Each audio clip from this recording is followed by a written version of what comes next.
मेरा भाई कमिश्नर था और लाखों रुपए कमा रहा था।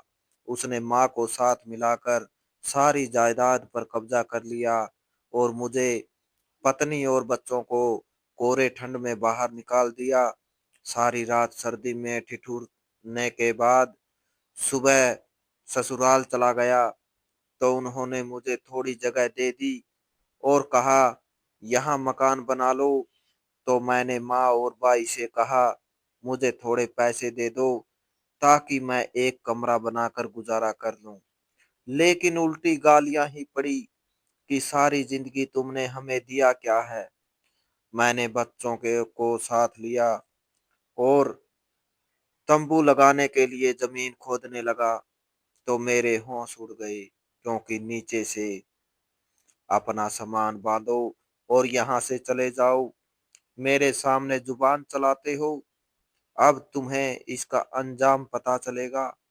मेरा कमिश्नर भाई मेरी तरफ देखते हुए कह रहा था। मैंने हैरानी से उसकी तरफ देखा था। मेरे मन में एक ही सवाल घूम रहा था कि मैं सामान बांध कर कहाँ जाऊंगा। यहाँ घर सिर्फ इसका नहीं था, बल्कि इस पर मेरा भी उतरा उतना ही अधिकार था जितना कि इसका था। मैंने कांपती हुई आवाज में कहा, कहाँ जाऊं? इस घर पर मेरा भी तो उतना ही अधिकार है जितना कि आपका। अब मुझे घर से तो कम से कम मत निकालें। बाकी जायदाद पर तो गलत तरीके से कब्जा जमा ही चुके हैं। अब क्या मुझसे घर भी छीन लेंगे? मैंने भाई की तरफ देखकर प्रार्थना करते हुए कहा था। उस क्षण मैं खुद को बहुत बेबस महसूस कर रहा था। ऐसा लग रहा था जैसे मेरी आवाज में अब कोई असर ही बाकी ना रहा हो। मेरे भाई ने घमंड से मेरी तरफ देखा और कहने लगा, मैं तुम्हें घर से क्यों ना निकालूं? यह पूरा घर मेरे नाम हो चुका है। तुम चाहो तो पेपर्स देख सकते हो। अब यह मेरी मर्जी है कि मैं जिसे चाहूं घर में रखूं और जिसे चाहूं घर से निकाल दूं। तुम्हारी पत्नी और बच्चों का शोर मुझसे बर्दाश्त नहीं होता।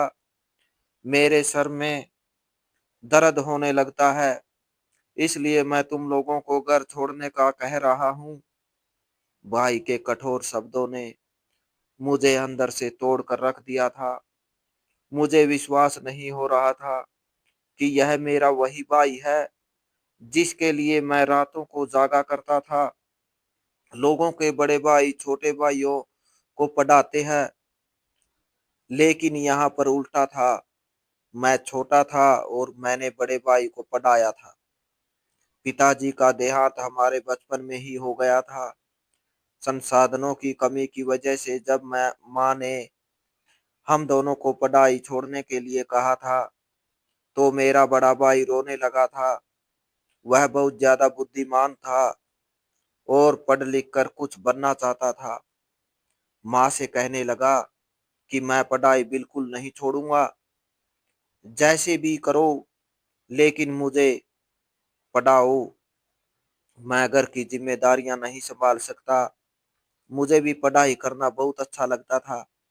मेरा पढ़ाई में बहुत मन लगता था, लेकिन मैं अपने भाई की आंखों में आंसू नहीं देख सका था।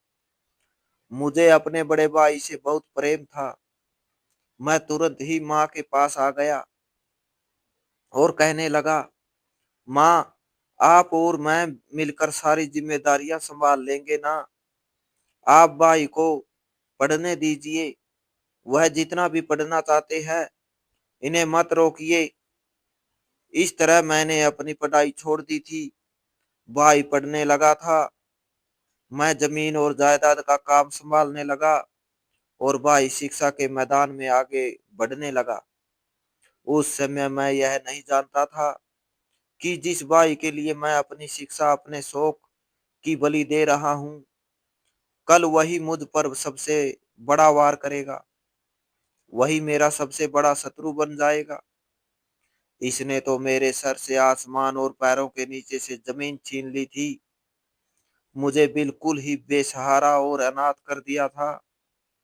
मेरी आखिरी उम्मीद माँ थी। मैं जानता था कि माँ कुछ ना कुछ करके भाई को समझा लेंगी। मैं तुरंत माँ के कमरे में गया।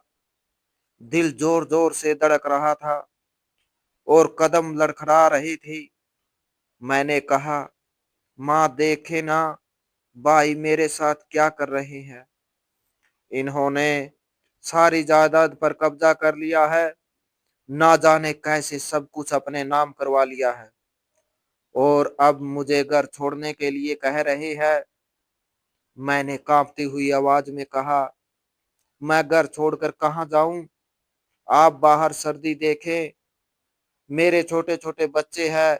अगर मैं बीमार पड़ गया या मेरे बच्चे बीमार पड़ गई तो हमारे पास तो दवा खरीदने के पैसे भी नहीं है। मेरी आंखों से आंसू बहने लगे थे। मेरी माँ, मेरी सबसे बड़ी शुभचिंतक, मेरे सामने थी। उन्हें अपने मन की बात कहते हुए मुझे जरा भी संकोच नहीं हुआ था और मैंने अपना दिल खोलकर माँ के सामने रख दिया था। मेरा मन भय और अविश्वास से भरा हुआ था। मैंने कहा, हमेशा जो भी कमाता रहा, इस घर में देता रहा। मैंने अपने पास एक भी नहीं रखा था। अब मैं क्या करूं माँ। सारी जिंदगी मैंने बागों में जायदाद का काम संभाला था।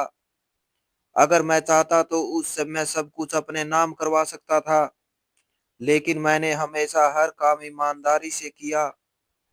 कभी छल करने के बारे में सोचा भी नहीं। शायद इसी का फल मुझे यह सब मिल रहा है। माँ ने मेरी तरफ घृणा से देखा। उनके चेहरे पर कोई नरमी नहीं थी। उन्होंने कहा, यह सब तुम्हें पहले सोचना चाहिए था। सारी जिंदगी कोई ढंग का काम नहीं किया। अगर कर लेते तो आज यह दिन देखना नसीब ना होता। तुम्हारा अपना निजी कोई घर होता तो आज यह सब ना होता। तुम्हारा भाई बिल्कुल ठीक कह रहा है। हम कब तक तुम्हारा बोझ ढोते रहे। स्वस्थ हो, कोई बीमारी नहीं है, कोई अपंगता नहीं है।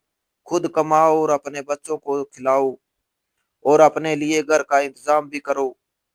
अच्छा यही है कि अपना बोरिया बिस्तर बांधो और घर से चले जाओ।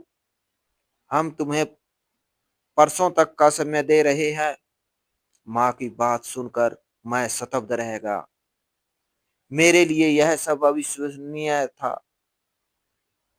जिस दरवाजे से मुझे सहारा मिलने की उम्मीद थी, वह दरवाजा मुझ पर बंद हो चुका था।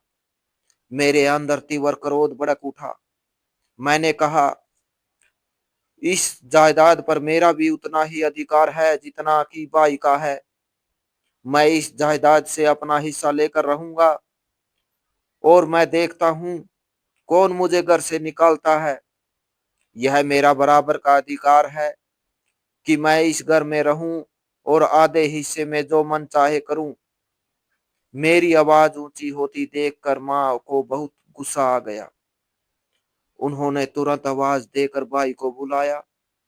कहने लगी, मैं तो इसे परसों तक का समय दे रही थी, लेकिन अब इसे अभी के अभी घर से निकाल दो। मेरे सामने जुबान चलाता है, इसे पता चलना चाहिए मेरे सामने जुबान चलाने का परिणाम क्या होता है।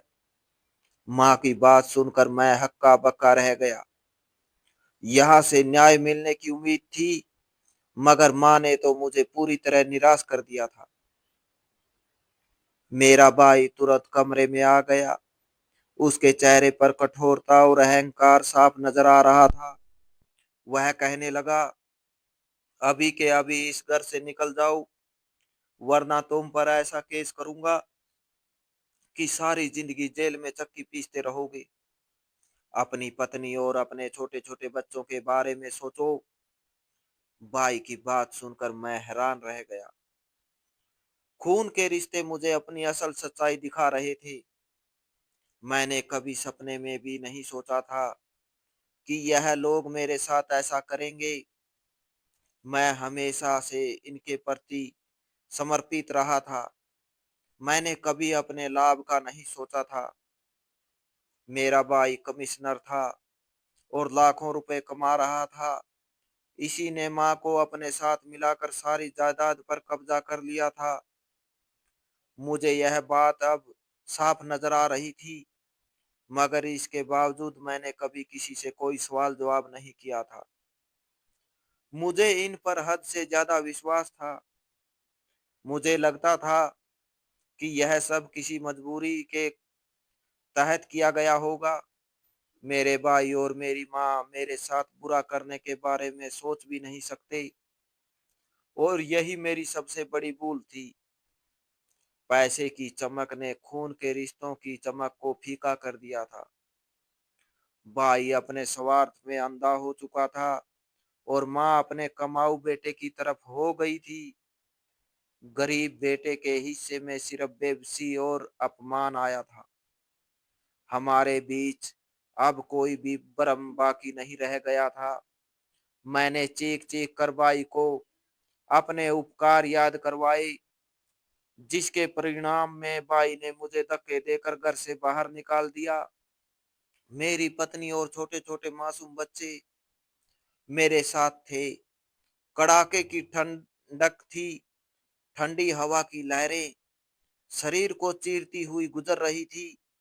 मैंने और मेरी पत्नी ने हमारे दोनों बच्चों को अपनी अपनी गोद में छुपाया हुआ था और चलते जा रहे थे।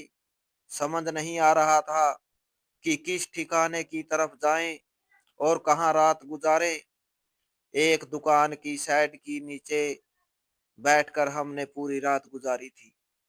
बच्चों को तो अपने शरीर से गर्मी देते रहे थे, मगर हमारा अपना बहुत बुरा हाल हो गया था।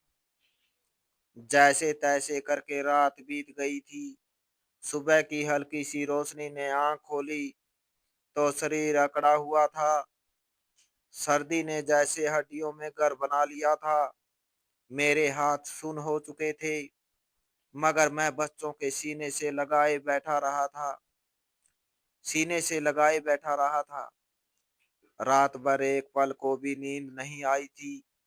पत्नी की आंखें भी सूजी हुई थी।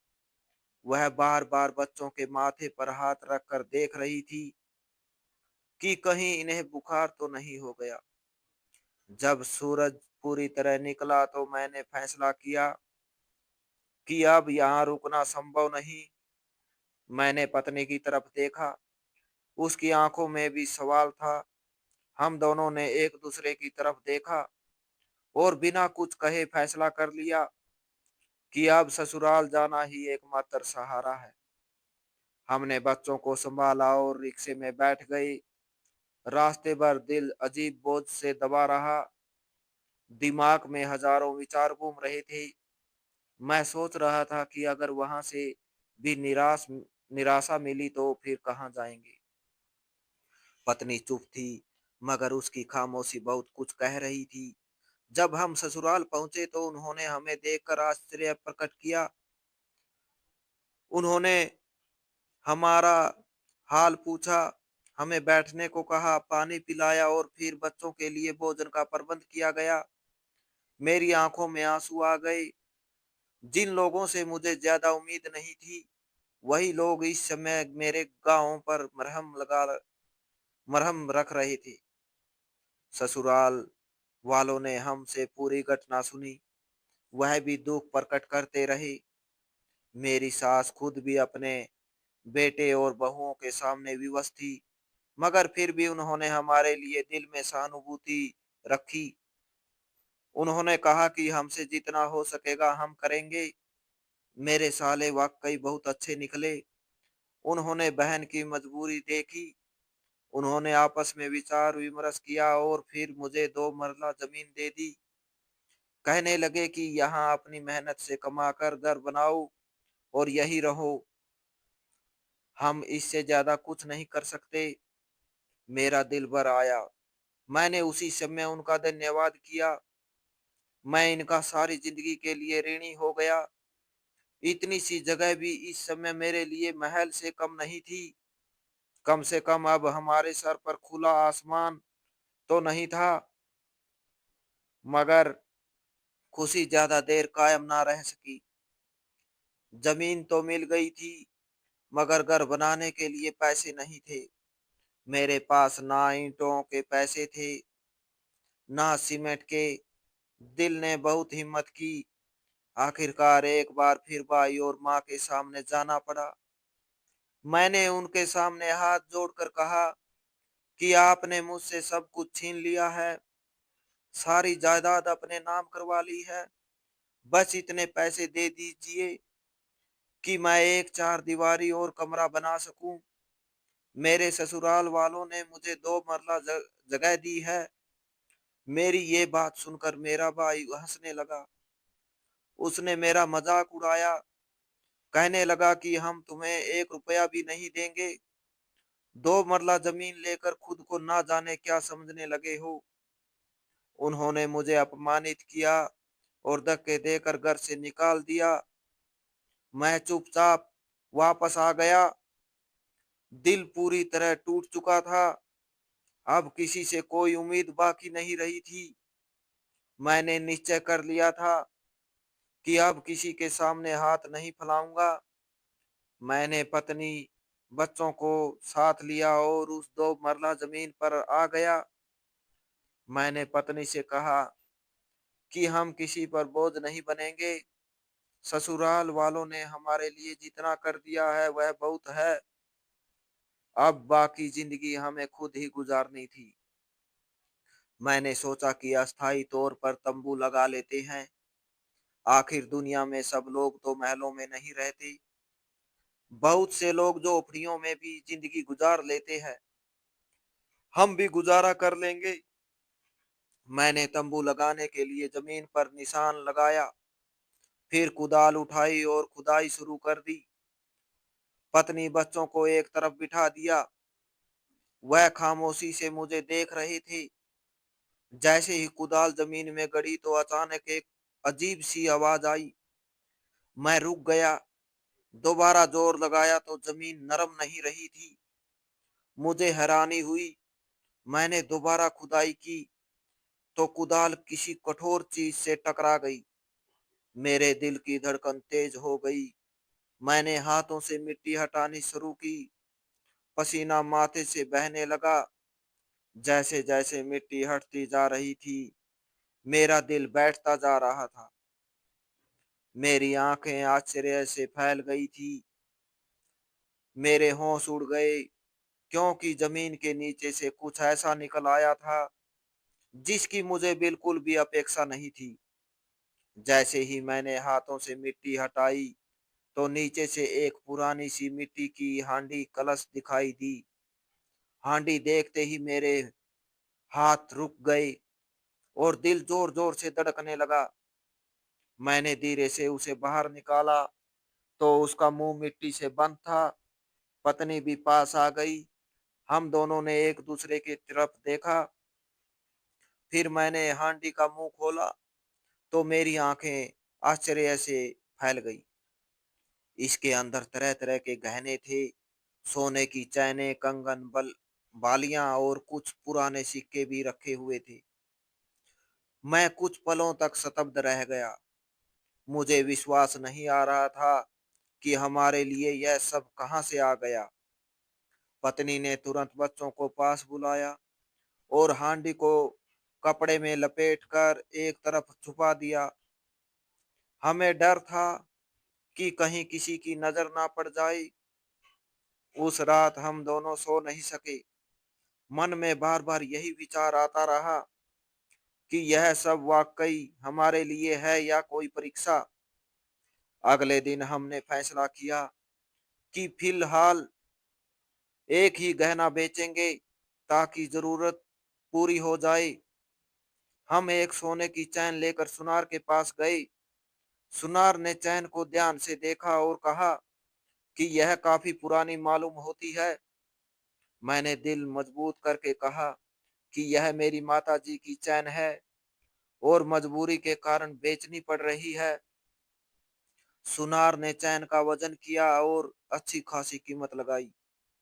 जब उसने पैसे हमारे हाथ में रखे तो मेरी आंखों में आंसू आ गए। पत्नी ने भी ईश्वर का धन्यवाद किया।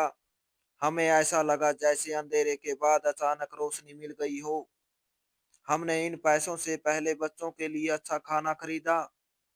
कई दिनों बाद बच्चों के चेहरों पर मुस्कुराहट आई। फिर हमने जल्द ही किराए के एक छोटे से घर का प्रबंध कर लिया। वह घर बहुत साधारण था, मगर हमारे लिए किसी महल से कम नहीं था, क्योंकि अब हम खुले आसमान के नीचे नहीं थे। इसके बाद हमारी जिंदगी ने धीरे धीरे नया मोड़ लेना शुरू कर दिया। हमने बाकी गहनों को भी सावधानी से अलग अलग सुनारों के पास ले जाकर बेचना शुरू किया। हर बार मन में डर होता था, मगर भगवान ने हमें सम्मान के साथ रोजी रोटी दी। मैं और मेरी पत्नी हर फैसले में एक दूसरे का साथ देते रहे। इन्हीं पैसों से मैंने उस 2 मरला जमीन के साथ वाली 4 मरला जमीन भी खरीद ली। वह जमीन भी दरअसल मेरे साले की थी, मगर अब जब मेरे पास पैसे थे, तो मैं किसी का हक मारना नहीं चाहता था। मैं जानता था कि यह धर्म से लिया गया धन कभी सुकून नहीं देता। फिर हमने उसी जगह एक अच्छा सा मकान बनवाया। ईंट जोड़ते समय मुझे अपना बीता हुआ अपमान याद आता रहा, मगर अब वह यादें मुझे कमजोर नहीं बल्कि मजबूत बना रही थी। मकान के साथ ही मैंने एक छोटी सी दुकान खोल ली। शुरू में कारोबार बहुत असाधारण था, मगर मैंने ईमानदारी को कभी नहीं छोड़ा। लोग धीरे धीरे मुझ पर विश्वास करने लगे। मेरा कारोबार चल निकला और बच्चों के पालन पोषण का इंतजाम हो गया। मैं रोज भगवान का धन्यवाद करता कि जिसने हमें मिट्टी में से उठाकर दोबारा खड़ा कर दिया। मैं अक्सर सोचता था कि मैंने जिंदगी में किसी का हक नहीं मारा, किसी के साथ धोखा नहीं किया। शायद इसी का फल मुझे मिल रहा था। मैंने सिर्फ कहानियों में पढ़ा था कि जो दूसरों के साथ अच्छा करते हैं, ईश्वर उसकी मदद अदृश्य रूप से करते हैं। मगर आज मैं अपनी आंखों से यह सब देख रहा था। मेरा विश्वास पहले से कहीं ज्यादा मजबूत हो चुका था। मुझे यकीन हो गया था कि भगवान किसी का अधिकार व्यर्थ नहीं जाने देते। बस धैर्य का लंबा समय हो जाता है। कभी कभी भाई और माँ की बेरुखी याद आती तो मन दुख से भर जाता। मैं सोचता था कि काश वह जरा सा भी न्याय कर लेते, तो आज यह दूरियां ना होती। मगर फिर मैं खुद को समझा लेता कि शायद यही मेरे लिए बेहतर था। अगर मैं उसी घर में रह जाता तो कभी अपनी पहचान ना बना पाता। एक दिन खबर मिली कि मेरा कमिश्नर भाई रिश्वत लेने के जुर्म में गिरफ्तार हो गया है। उसकी नौकरी चली गई है और उसकी सारी संपत्ति भी जब्त कर ली गई है। यह सुनकर मैं शांत हो गया। मेरे मन में खुशी नहीं थी, बल्कि एक अजीब सा खेद था। मैंने सर झुकाकर सोचा कि उसने पिताजी की संपत्ति को भी अपने लालच में आकर गवा दिया था। शायद यही उसके लालच की सजा थी। मैंने मन ही मन उसके लिए प्रार्थना की कि भगवान उसे सद्बुद्धि दे। उस दिन मुझे एक बार फिर यह बात समझ आ गई कि अधर्म की दौलत इंसान को उन्नति नहीं बल्कि विनाश तक पहुंचाती है। मैंने अपने बच्चों को देखा जो अब शांति से सो रहे थे। मेरी पत्नी मेरे साथ खड़ी थी, जिसने हर कठिनाई में मेरा साथ दिया था। मैंने ईश्वर का धन्यवाद किया और मन में संकल्प किया कि चाहे हालात कैसे भी हो, मैं कभी अधर्म का रास्ता नहीं चुनूंगा, क्योंकि मैं जान चुका था कि सच्चा सहारा सिर्फ ईश्वर का ही होता है। और वही समय आने पर मिट्टी में दबी हांडी भी निकाल कर इंसान की जिंदगी बदल सकता है। बेशक ईश्वर अपने भक्तों से माता पिता से भी अधिक प्रेम करते हैं। वह इंसान को वहां से देते हैं जहां से उसे उम्मीद भी नहीं होती। यह कहानी हमें सीख देती है कि इंसान के लिए सबसे बड़ी दौलत लालच या ताकत नहीं, बल्कि ईमानदारी, धैर्य और अच्छा चरित्र होता है।